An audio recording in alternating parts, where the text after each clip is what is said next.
All right, this is the Mercedes AMG CLE 53, and it's a pretty good car, but here's why I also think they kind of fumbled the bag with this one. This car's around 80 grand, and it's really meant to compete with a BMW M440i, because it's not the full 63 model. But my problem is that it feels almost as big and as heavy as a BMW M8, especially with these doors. These have to be the heaviest doors of all time. Listen to this.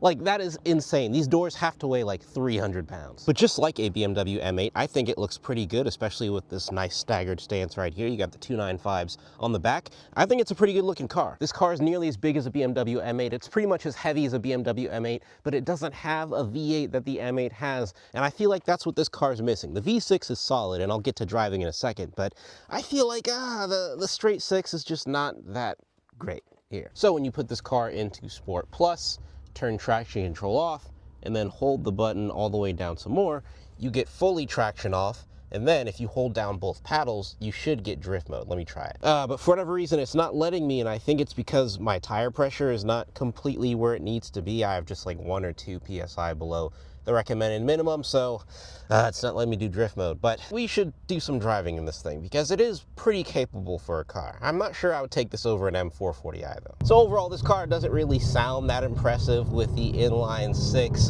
And even though it's pretty big and heavy, you're not getting all the luxury amenities you would be getting with a higher end AMG model or like something like a BMW M8. No massaging seats, no soft closed doors, things like that. I feel like you're not really getting a nice compromise for it having all of that weight that it's got that you're lugging around. But I will say, this car certainly feels quicker than the 440 horsepower number would suggest. My butt dyno feels like it's a lot closer to 480, 500, something like that. It's certainly not a slow car by any means.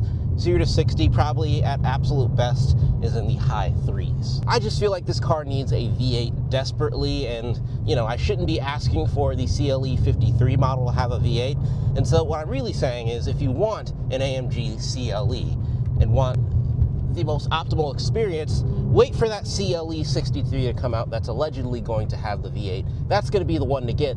This one is cool, it's fast, it can be decently fun, but I feel like the straight 6 was just not meant for a car of this size.